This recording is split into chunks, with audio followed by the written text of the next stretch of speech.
원경 10화 엔딩에서 너는 군왕이 되고 싶은 게로구나.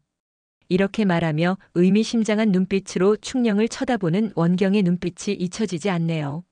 훗날 역사를 통틀어 가장 위대한 성군이신 세종이 될 충령, 새로운 조선의 꽃을 피울 이 성군의 자질을 드디어 원경이 간파하는 장면이지요. 원경과 세종의 대화 내용도 참 아름답고 의미 깊습니다. 언덕에서 한양을 내려다보는 충녕대군은 그 끝이 내려다 보이지 않을 정도로 한양이 참으로 넓다고 말합니다. 과거에 원경은 개경을 내려다보며 개경이 너무 좁다고 말한 것을 떠올립니다.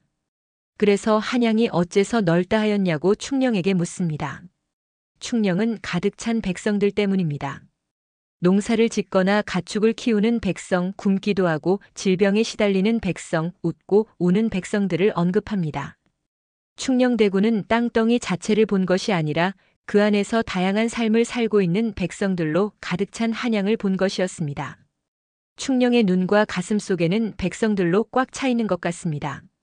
그래서인지 양령이 한 번 읽는데 6년이나 걸렸다는 대학연의를 이미 5번이나 읽었던 것이죠. 충령이 군왕의 자질을 타고났다고 하는데 이쯤이면 충령 스스로 군왕의 자질을 키우며 백성을 품을 준비를 한 것이 아닐까요? 책벌레인 충령은 단순히 책을 읽는데 그치지 않고 학문을 통해 나라의 실상을 통찰하며 백성을 위한 이상을 품기 시작한 것입니다. 점차 군왕의 길에 대한 자각이 생겨났으며 그의 시야는 자연스럽게 통치자로서의 역할로 확장된 것이었죠. 이러한 모습은 마치 원경이 걸어왔던 길을 그대로 반영하는 듯합니다. 원경은 단순히 권력을 탐하는 것이 아니라 새로운 세상을 꿈꾸며 백성을 위한 통치를 지향했기 때문이죠. 그녀의 신념이 충령에게도 이어지고 있었던 것을 비로소 깨닫게 되며 군왕이 되고 싶은 충령의 속내를 눈치채게 됩니다. 군왕이 되고 싶은 게로구나. 원경의 이 말은 역사를 아는 우리에겐 어찌 보면 당연한 말로 들리겠지만 당시 세자가 이미 차기 군왕으로 내정되어 있는 상황에서는 엄청난 파국을 가져올 수 있는 말이라 할 수 있습니다. 충령과 비교할 때 세자 양령은 극과 극의 모습을 보여줍니다. 원경과 충령의 대화와 비교되는 양령과의 대화 장면이 있습니다. 원경은 군왕의 자질을 가르치며 5년 전 판수가 보낸 서찰을 양령에게 보여줬는데요. 당시 판수는 세자저하의 주변에 장학원의 악궁 이호방과 순금사의 구종수라는 자가 있습니다. 세자저하는 은밀히 궐 밖으로 나가 이들과 자주 어울리시는 듯합니다. 이들이 원하는 것은 저하께서 보위를 물려받았을 때 한 자리씩들을 차지하는 것입니다. 이러한 양령대군의 근황을 적어 놓았습니다. 원경은 그 안에는 내가 누구에게 무엇을 받았는지, 궐 밖에서 어찌 놀았는지가 적혀 있다며 경고했습니다. 이때 양령대군은 군왕이 되기 위해 필요한 건 힘입니다. 목표를 세웠다면 흔들리지 않고 나아가는 단호함입니다. 때론 잔인함입니다라며 억울함을 토로했고 원경은 힘, 단호함, 때론 잔인함? 내 머릿속에 들어있는 군왕의 모습이냐? 이렇게 일침을 가했습니다. 예고편에서도 양령의 그러한 신념이 변하지 않았음을 알 수 있는데요. 군왕은 책임을 묻는 자리라 하였습니다. 이러한 말도 합니다. 근본적으로 군왕의 자리가 무엇을 의미하는 것인지에 대한 생각이 충령과는 너무나도 대조적인 양령의 모습을 볼 수 있습니다. 원경은 양령을 차기 왕으로 내정하며 그의 세자빈을 미래의 중전으로 삼는 데까지 고려할 만큼 확고한 뜻을 가지고 있었죠. 태종 역시 이러한 생각에 변함이 없었습니다. 태종은 세자에게 활을 쏘는 자세를 가르치면서 군왕의 자세다. 오로지 관역에만 집중하거라. 목표를 정했다면 그 무엇에도 흔들리지 말거라라며 당부했습니다. 또한 너는 태상왕 전하를 닮았구나라며 흐뭇해했죠. 나는 충분히 씨를 뿌렸으니 꽃은 내가 피워야 한다고 격려하며 나는 반드시 너를 그리 만들 것이다라며 세자에 대한 진심 어린 기대를 전했습니다. 그러나 양령은 군왕의 자질을 갖추지 못한 채 여전히 세속적인 유희에 빠져 시간을 허비하고 있었는데요. 11화 예고편에서는 양령이 기생에게 궁인의 옷을 입혀 궐 안에 숨겨두는 기행을 저지르는 일이 발각됩니다. 원경이 이 아이가 그 아이냐 하며 노발대발하는 장면이 나오죠. 기록에 의하면 양령이 궁으로 데려온 기생 출신인 첩의 존재를 알게 된 태종이 그 기녀를 사형에 처했다고 합니다. 양녕대군은 부왕 태종 역시 여러 여인을 첩으로 거느리는 것을 언급하며 항의하다가 끌려나갔다고 합니다. 또한 양녕은 흑각궁을 구해오라며 활에 집착하는 모습을 보이는데 이는 어린 시절부터 원경이 염려했던 문제였습니다. 원경은 양녕이 어릴 적부터 불순한 세력과 엮이는 것을 경계하며 철저한 교육을 시도했었죠. 그러나 성인이 된 양녕은 여전히 제어되지 않는 행동을 보이고 있고 결국 태종도 양녕의 태도에 깊은 실망을 느끼게 됩니다. 너는 신하들이 너를 충녕과 비교하는 걸 모르느냐? 이렇게 다그칩니다.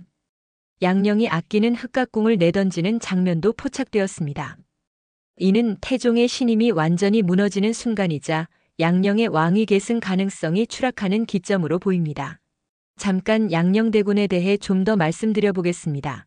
기록에 의하면 양녕대군이 14년간 왕세자로 지내고도 폐위된 가장 큰 이유는 태종과의 성향 차이였습니다. 치밀하고 엄격한 태종과 달리 양녕은 자유분방하고 풍류를 즐기는 기질이 강했다는 것은 유명한 사실이죠. 태종은 세자가 학문에 소홀하다며 여러 차례 경고하고 심지어 환관들에게 곤장을 치도록 하는 등 강경책을 동원했으나 효과가 없었습니다. 성년이 된 양녕대군은 궁궐 내에 건달패와 기생을 들이는 등 방탕한 생활을 이어갔습니다. 급기야는 정종의 애첩 초궁장과도 사통하는가 하면 중추부사 곽선의 첩 어리를 강제로 데려와서 궁궐에 들인 사건은 유명한 일화죠. 어리가 양녕대군의 아이를 임신하자 태종은 극도의 실망감을 표하며 세자의 폐위를 결심하였는데요. 세자와 어울렸던 사람들이 차명을 당하고 세자를 비호하던 장인 김한로와 황희까지 유배됩니다. 이런 상황에서 양녕대군은 자신의 행실을 반성하기보다는 부왕께서는 시녀들을 모두 궁중에 들이면서 왜 자신의 첩은 금하는 것이냐는 글을 써서 항변하였습니다. 이러한 일들로 양녕대군의 폐세자는 확실시되어 갔습니다. 조정에서는 후계 문제를 두고 양녕의 장자를 세울 것인지 아니면 왕위에 오를 만한 현명한 인물을 선택할 것인지에 대한 논의가 이어졌는데요. 결국에는 충녕대군을 세자에 책봉하는 것으로 합의하게 됩니다. 태종이 이 같은 결정을 내린 데에는 양녕대군의 기행도 문제였지만 무엇보다 충녕대군에 대한 신뢰가 큰 요인이었습니다. 성실하고 학문에 정진하는 충녕의 품성을 익히 알고 있던 태종은 그를 후계자로 삼는 것이 조선 왕조의 안정과 발전을 위한 최선의 선택이라 확신하였던 것입니다. 태종은 국왕의 자리를 단순히 장자 세습의 원칙에 따라 물려주는 것이 아니라 능력을 최우선으로 고려해야 한다는 입장을 강조하였습니다. 또한 자신이 살아있을 때 왕위를 충녕에게 물려주기까지 하며 최대한의 지원을 아끼지 않았습니다. 이러한 태종의 결단은 조선 최고의 선택이라 말할 수 있을 것입니다. 세종은 조선 역사상 가장 찬란한 시대를 열게 되었고 원칙보다는 실리를 중시한 아버지 태종의 기대에 완벽히 부응하게 됩니다. 이러한 역사적 기록을 고려할 때 원경이 세자가 군왕이 될 자질이 없다며 왕위 계승 문제로 태종과 갈등하는 장면에서 많은 분들이 지적하는 내용이 있습니다. 실제로는 원경왕후가 양녕대군을 끝까지 비호하는 입장이었으며 장자계승의 원칙을 따르자고 태종을 설득하기까지 했다는 것입니다. 이로 인해 역사 왜곡이 심하다는 평가가 나오고 있는데요. TVN에서는 실존 인물의 심리 상태를 극화한 것이라며 드라마적 재해석이니 감안하고 봐달라는 입장입니다. 원경 드라마가 그동안 태종에 대한 역사를 다룬 드라마와 다른 점은 무엇일까요? 태종이 주인공이 아니라 세종대왕이라는 성군을 길러낸 원경왕후가 주인공이라는 점이죠. 참고로 원경왕후 민씨의 정확한 이름이 알려져 있지 않기 때문에 원경이라는 시호를 제목으로 정한 것인데요. 자신이 선택한 사랑에 끝까지 책임을 다했던 여인, 한 나라의 중전으로서도 한 남자의 아내로서도 결코 실패하지 않은 삶을 살아냈던 주체적인 여인, 원경의 입장에서 새롭게 창조한 드라마라는 것입니다. 양녕이 부왕의 뜻이 충녕에게 있음을 어느 날 우연히 듣게 되었다는 이야기가 있습니다. 부왕의 침전으로 문 안으로 들어가던 중에 문 밖에서 태종과 원경의 대화를 엿듣게 되었다고 합니다.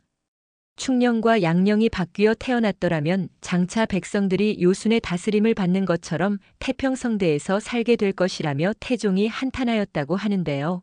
원경 역시 충녕이 맞이가 되었어야 할 것이라며 아쉬워했다고 합니다.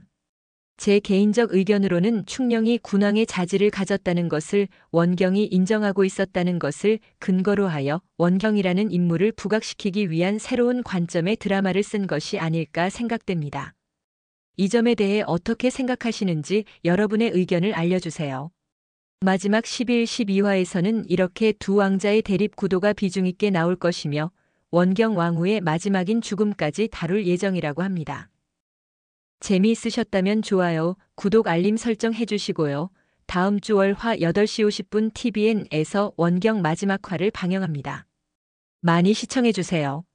지금까지 드라마를 좋아하는 엄마 드라마더였습니다.